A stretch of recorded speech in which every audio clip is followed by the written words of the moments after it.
अष्टादशाध्यायिनीम् Amb त्वामनुसन्दधामि भगवद्गीते भवद्वेषिणीम्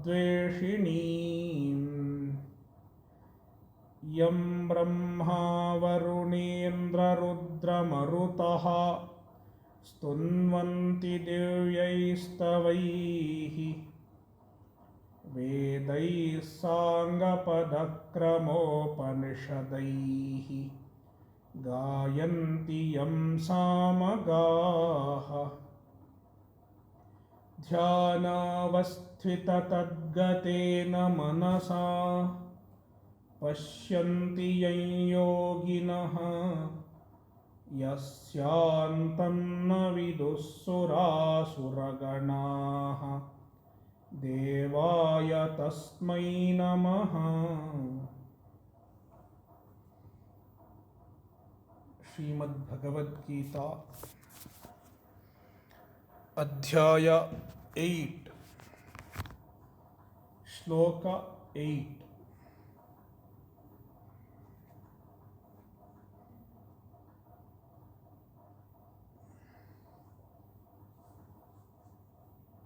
The last session could not be done properly on account of noise here. Therefore, we will not consider the portion that we have done in the last session. We will redo it. Shloka 8. Let us chant. Abhyasayogayuktena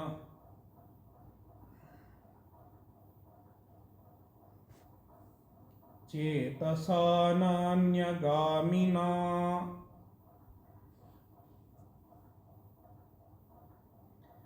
paramam purusham devyam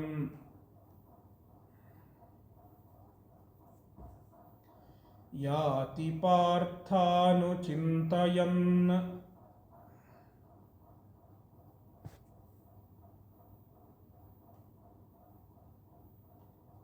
Please keep your microphones off during the session. You can put on the microphones on after the session. After I chant the closing mantra,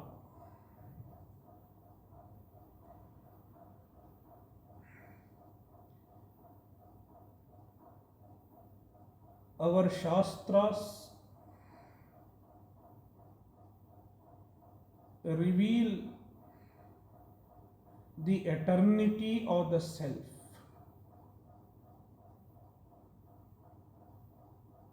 The Atma is eternal.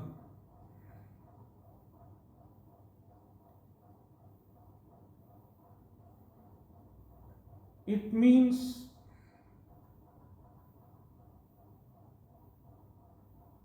our existence is not confined to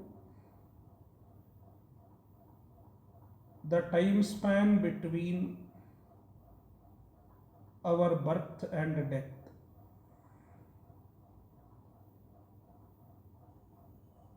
Our existence is not confined to this short lifespan.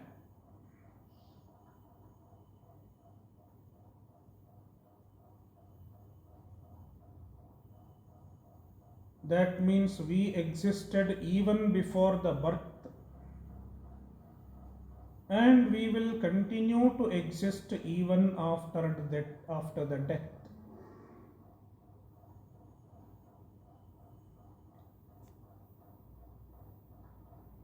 It also means that this is not our first birth.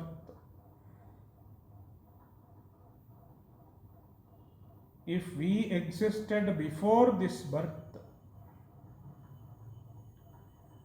we should have had many more births, even this birth, many more janmas before this janma. Likewise, we will have further janmas even after death.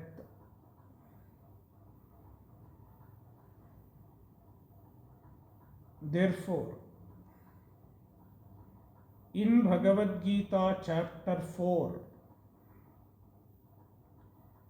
Krishna tells Arjuna, Bahuni me vyatitani janmani tavacharjuna tanyaham veda sarvani natvam vedha parantapa. O Arjuna, both you and me, both of us had many janmas in the past.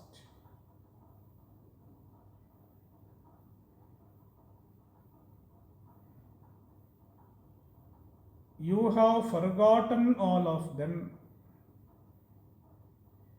whereas I remember all of them. Krishna being Bhagavan, he is Sarvajna. Being Sarvajna, he is aware of his own janmas as well as the janmas of the others.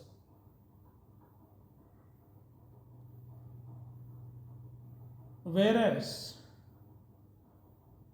a jiva is alpajna.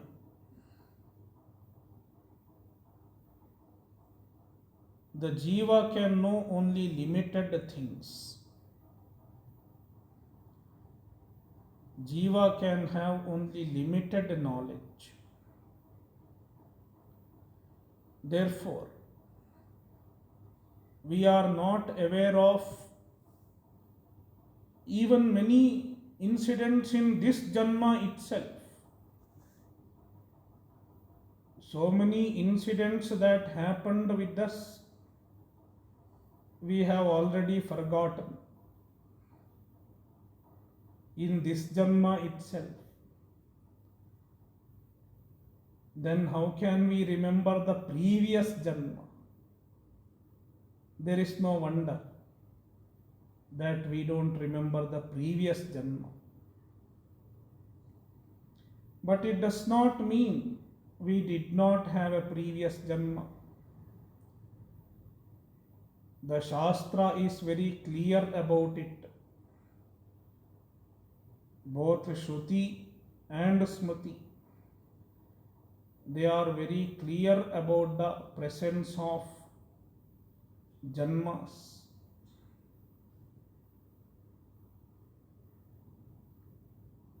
And it is logically viable also, logically tenable also.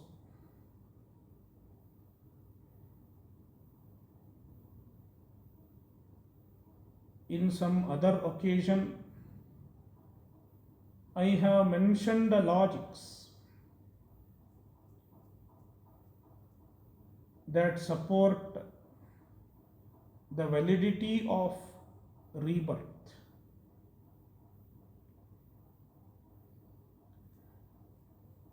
Now, even though the Shastra is revealing the rebirth, many of the people do not take it seriously. A vast majority of the people do not take it seriously because a vast majority of the people are interested in this janma alone. I should enjoy this Janma. That is why majority of the people are interested in sense pleasure. They want to go for holiday, they watch movie, and they want to accumulate enough money.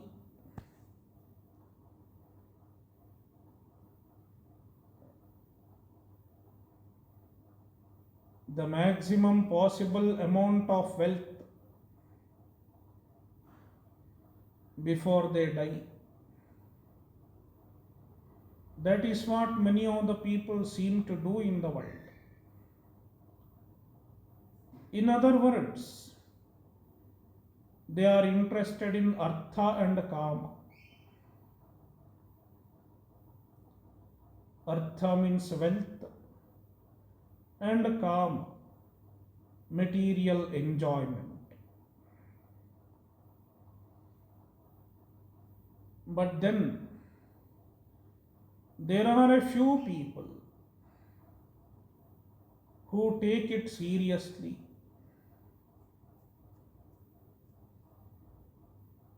There is a rebirth. I will be reborn.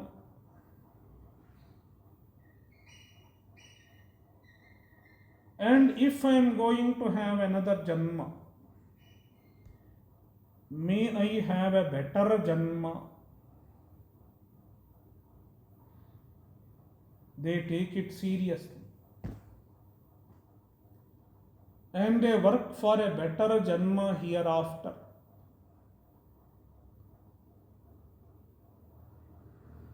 Preferably, the next Janma can be in Swarga, in the higher worlds, or at least as a better human being.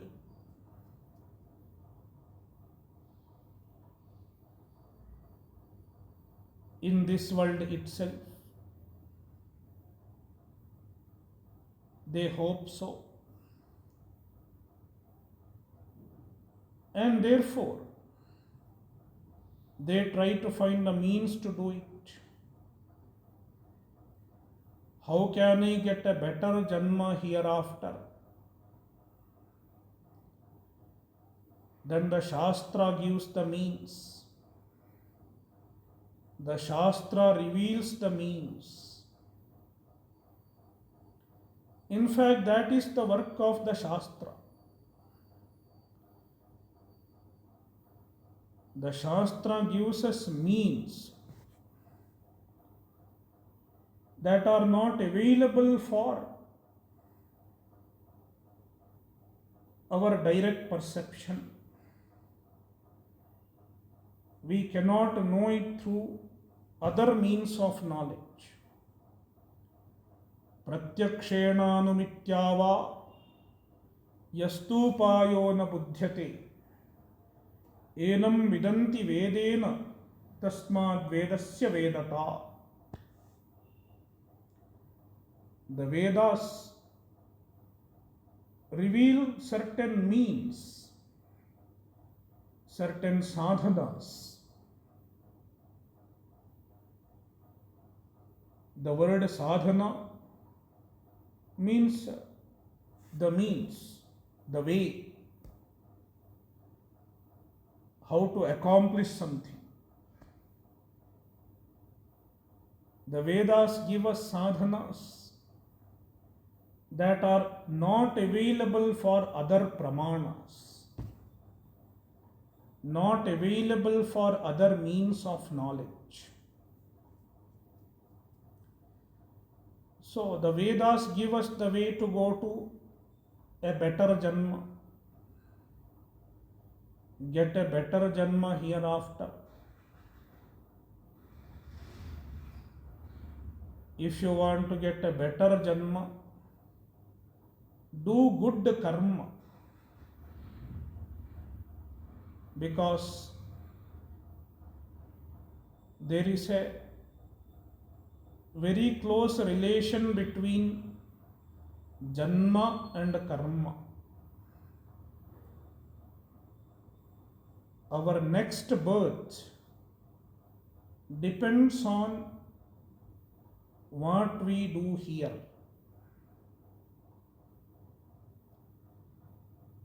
If we do good karma, if we do virtuous karma, we will have a better janma.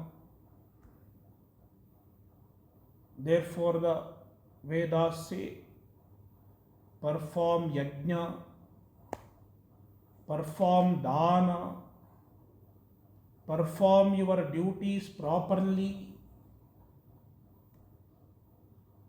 then you will get a better janma.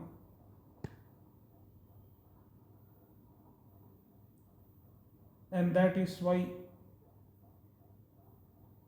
they begin to do virtuous actions.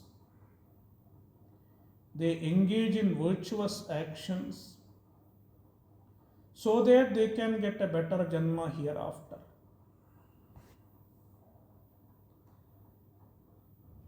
Then there are some people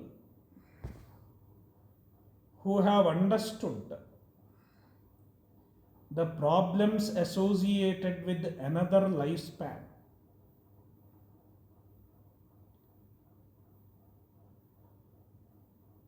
When you look into the limitations of human life,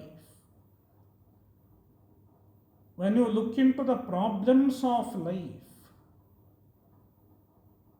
the problems associated with every stage of life,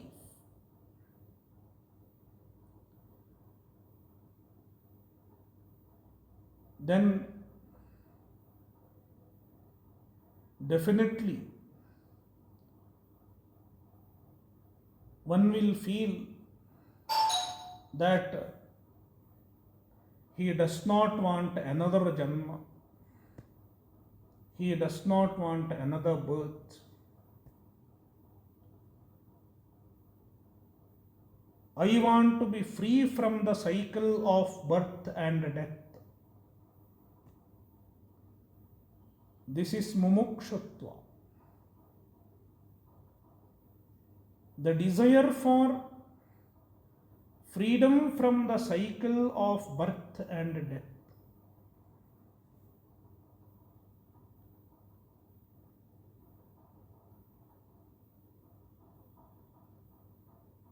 And if one has to get it, he should be aware of the problems associated with every stage of life. In Adhyaya 13, Bhagavan says, Janma mrityu jaravyadhi dukkha doshanudarshanam. One should constantly remember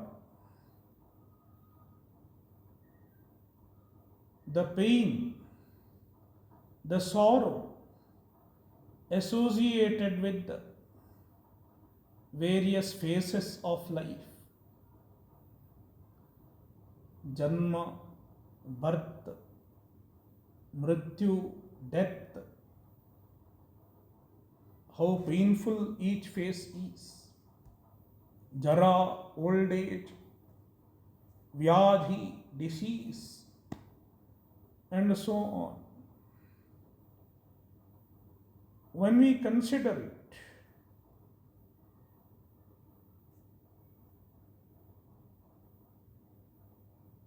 we understand that we don't want another janma. We want to be free from the cycle of birth and death. So we become seekers of moksha. Now, how to get moksha? How to be free from the cycle of birth and death? The Shastra gives a sadhana. The same Shastra which revealed sadhana for a better life hereafter, a better janma after that, after death. The same Shastra reveals the means for freedom from another janma also. What is the means?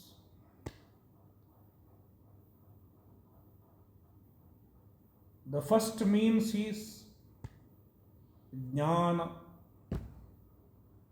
atma jnana, or brahma jnana. Both words are okay, because Atma is Brahman. Therefore, whether you call it Atma Jnana or Brahma Jnana, it means the same. If you get Atma Jnana, you get moksha immediately. As soon as you get jnana,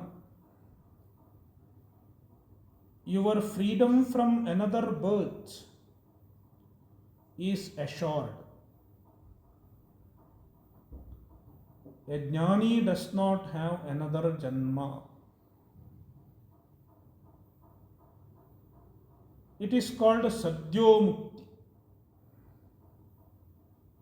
Sadyaha mukti. Sadyaha means immediately. Immediately after jnana, your moksha is assured.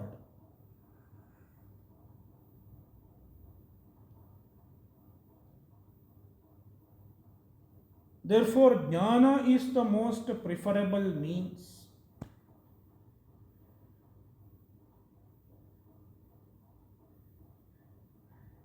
But everyone cannot pursue jnana. Everyone cannot pursue Brahma jnana.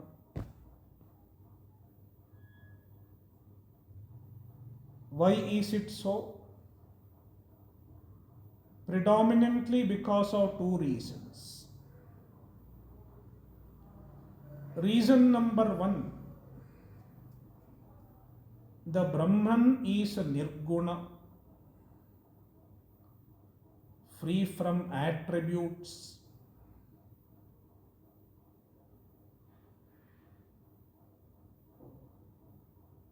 Therefore, it is not easy to understand Brahman.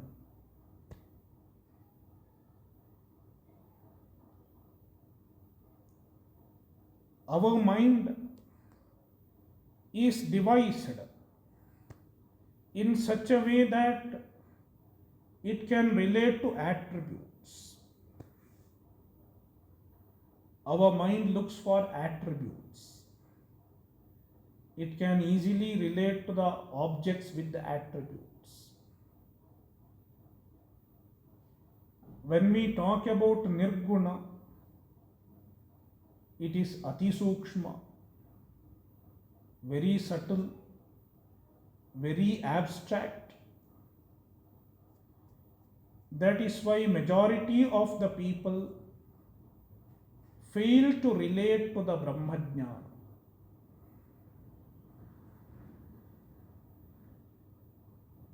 It is one reason. Then there is another reason. Even if one is able to understand the nirguna on account of his subtleness of intellect, even if he is able to understand the nirguna, he fails to assimilate it. He fails to own it up. Why? It is because of the second reason.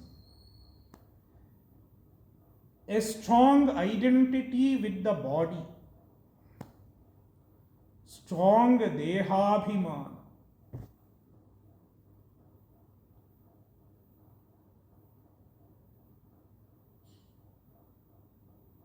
That is why in chapter 12,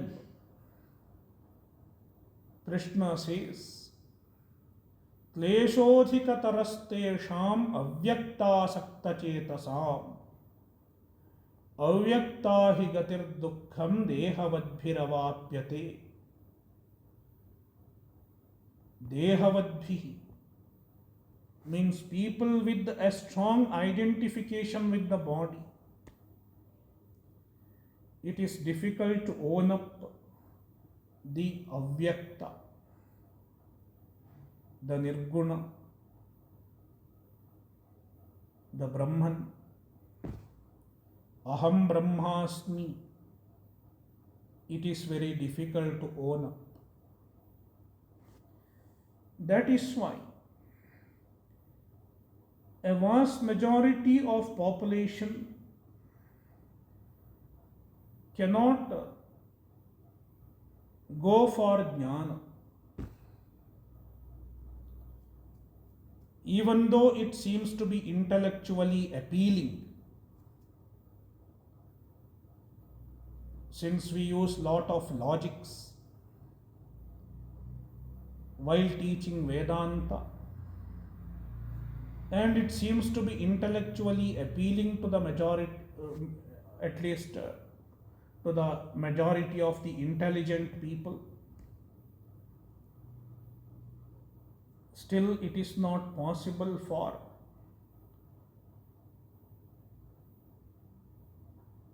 a good percentage of people, a good percentage of even the mumukshus, even those who seek moksha. Then what is the way? If I cannot get jnana, then what is the way out? How can I get rid of the cycle of birth and death? The Shastra has given another way, another sadhana. It is called upasanam. Upasanam or upasana. Both are okay. Because the word upasana,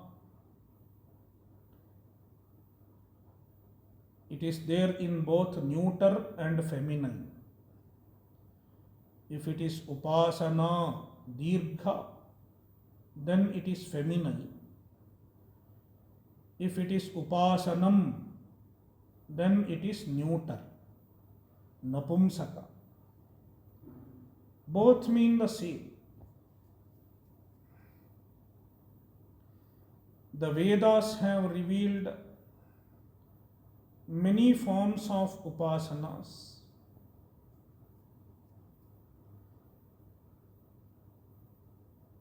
Likewise, even the Smritis like Mahabharata and even the Puranas like Bhagavatam also reveal various upasanas, various forms of upasanas.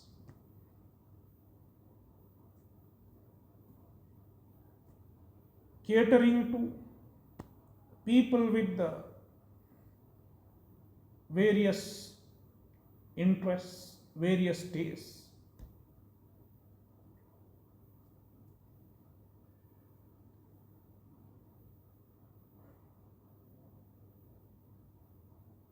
If one performs these upasanas intensely,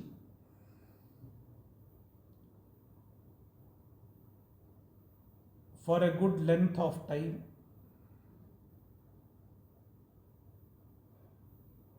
in their life, upasana is a dedicated pursuit. It is not a matter of 2 or 3 days.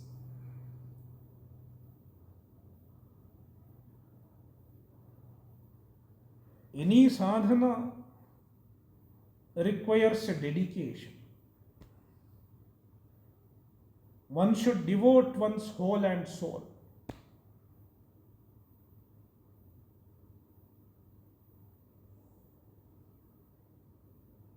An upasaka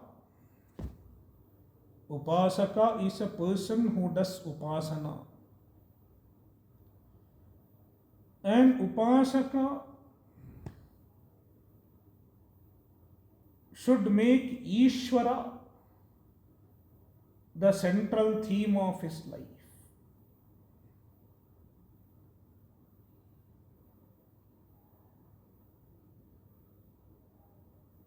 Ishvara should be the ultimate priority of his life, the utmost priority of his life. In our life, we have many other priorities, many other epicenters.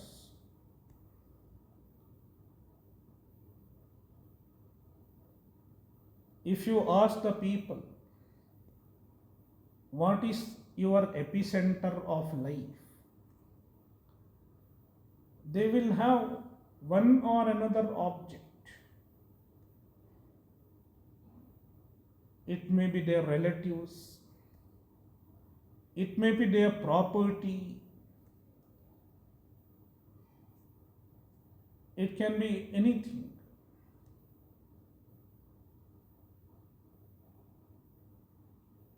But for an upasaka, Ishvara is the center of his life.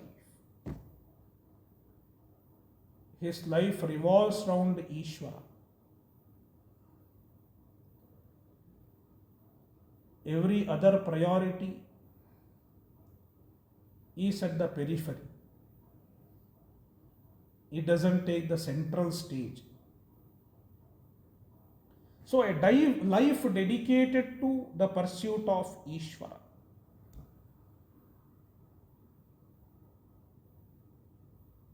A life dedicated to the pursuit of Bhagavan.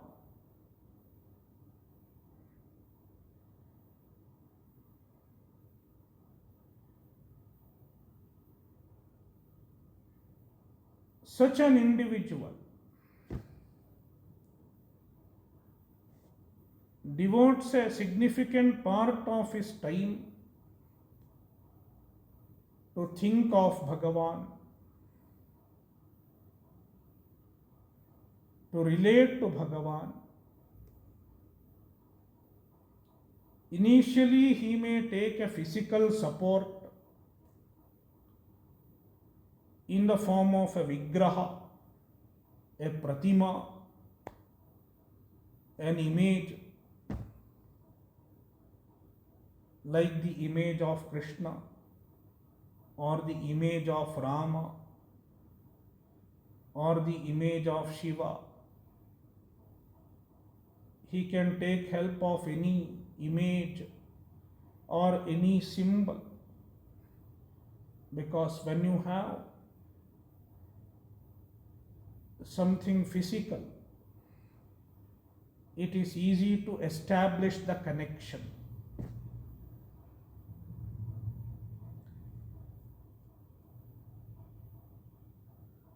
So an upasaka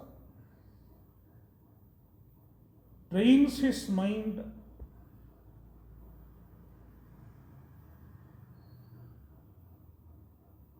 and fixes his mind on Ishvara.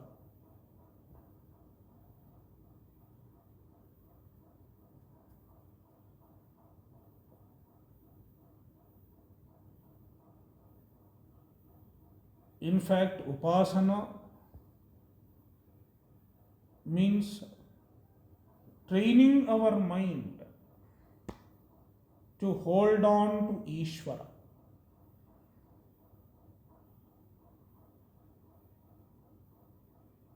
we hold on to various other objects for our emotional support, for a sense of security,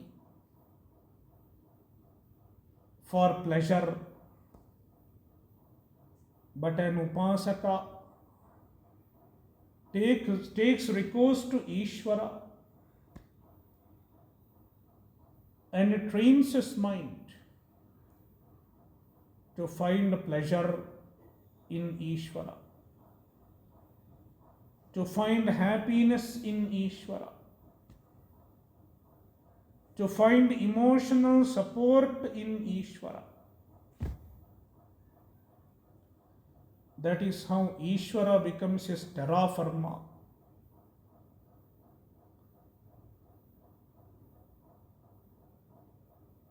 His mind abides in the thoughts of Ishvara.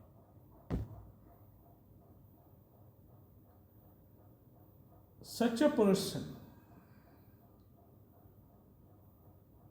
during the last moment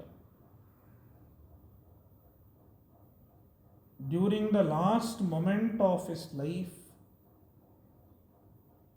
he thinks of Ishvara and leaves his body.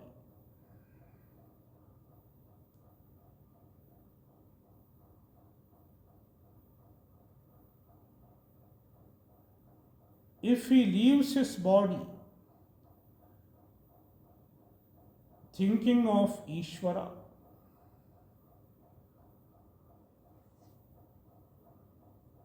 after death,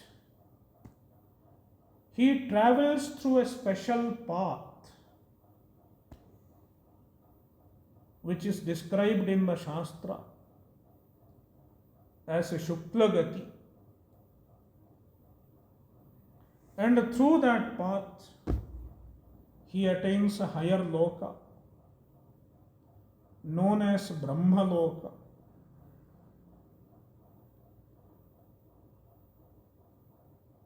In Brahma Loka, he is blessed with the knowledge of the self, knowledge of Brahman, and thereby he gets moksha. After going to Brahmaloka, this process of attaining moksha by going to Brahmaloka after death is called Kramamukti. Kramamukti means moksha through a sequence, through an indirect process. You don't get moksha in this very janma, but after going to Brahmaloka, you get jnana and you get moksha there.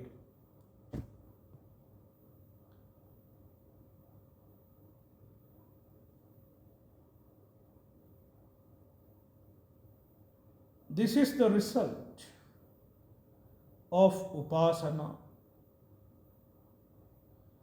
In this chapter, Krishna talks about upasana and the Kramamukti attained by an upasaka.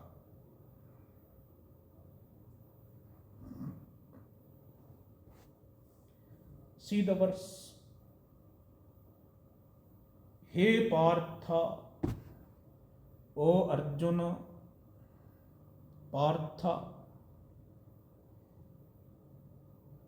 Abhyasa Yoga Yuktena Abhyasa yoga.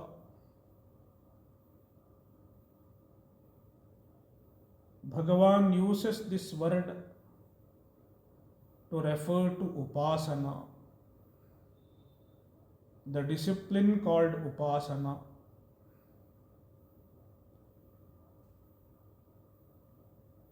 The discipline called upasana involves abhyasa. Abhyasa means repetition.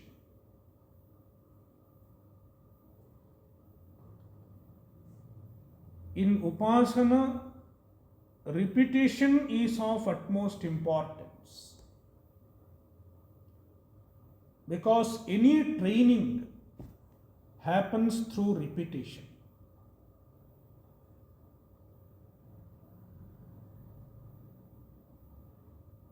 For doing any action, if you have to train yourself, you have to repeat the action several times. Even cooking. How do you become an expert in cooking? Repeatedly cook a particular dish. Let us say sambar. Cook sambar several times, repeatedly. Today, tomorrow, another day. Then you have become an expert in making sambar.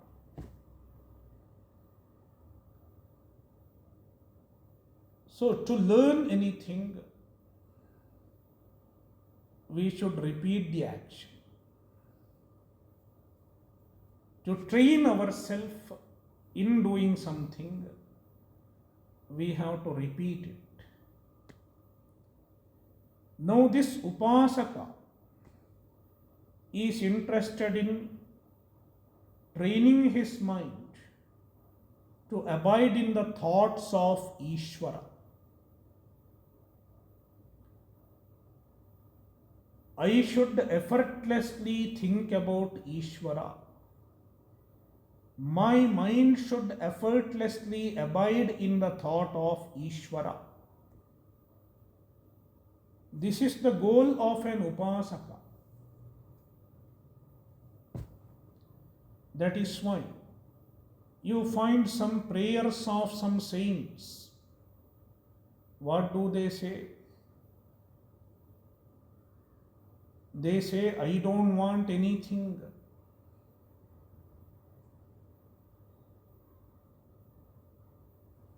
Only thing I want is my mind should constantly think of you, O Paramatma. Bhave bhave hridaya bhavani bhavayeyam bhavantam.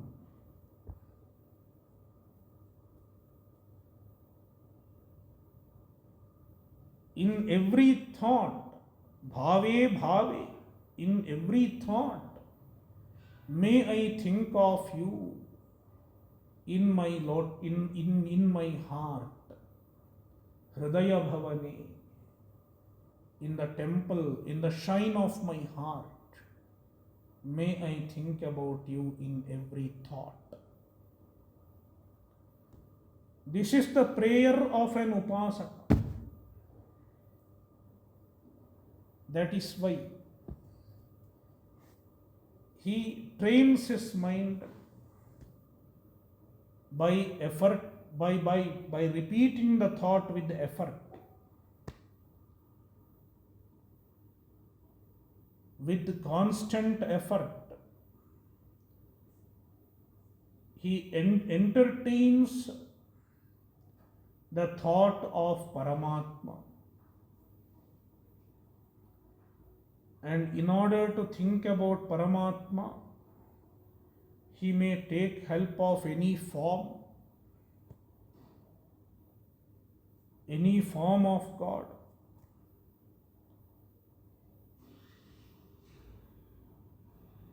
With the certain attributes, with the gunas.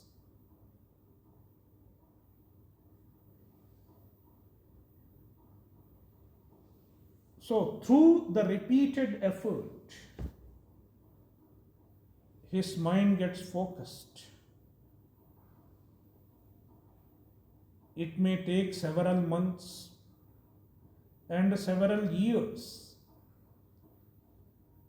Upasana is a lifetime process. Satu dirghakala nairantarya satkara sevito dridhabhumihi. It is a long drawn process. Consistent and constant effort bears the result, and in due course of time the mind abides in Ishvara without any effort. Spontaneously, it rests in the thought of Ishvara. Even if you allow your mind to go here and there, it doesn't go. That is why Krishna describes the mind of an upasaka, one who has gained success in upasana. Nanyagamina chetasa. The mind does not go anywhere else. Means it does not distract from the thought of Ishvara.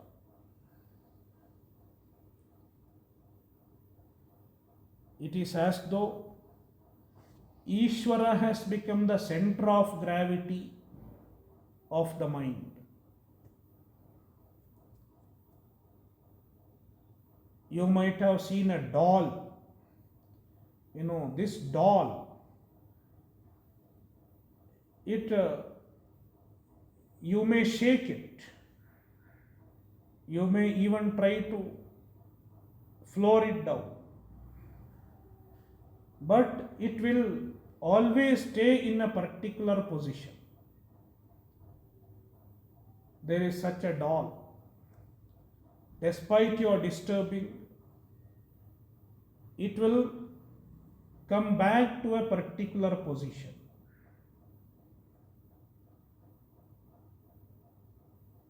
Very interesting doll. What makes it do so? Because its center of gravity determines its position. The position of the doll is determined by its center of gravity. The doll is designed in such a way that it stands erect on account of its center of gravity. That is why, despite disturbing,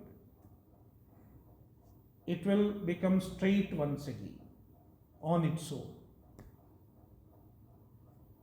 Likewise, through repeated practice, Ishvara has become the center of gravity of an upasaka's mind.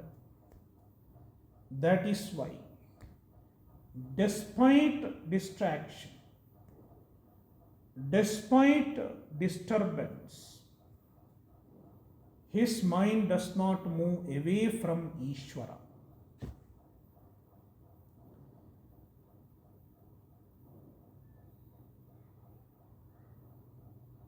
It constantly holds on to Ishvara.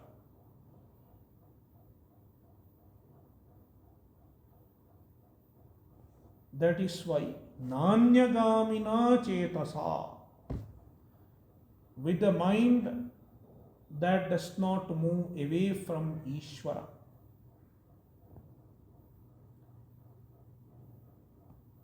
Only if the mind attains such a state of spiritual maturity, it can remember Ishvara at the time of death. Paramam Purusham Divyam Anuchintayan. Paramam Divyam Purusham. The Parama Purusha. The greatest Purusha is the Ishvara. And he is Divya, Jyotanatmaka, effulgent,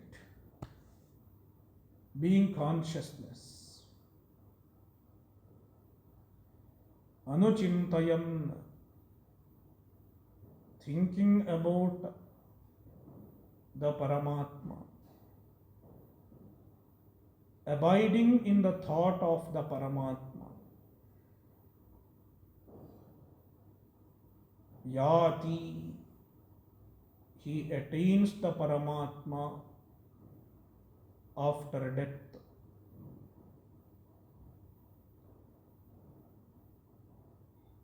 Through the process of Krama Mukti.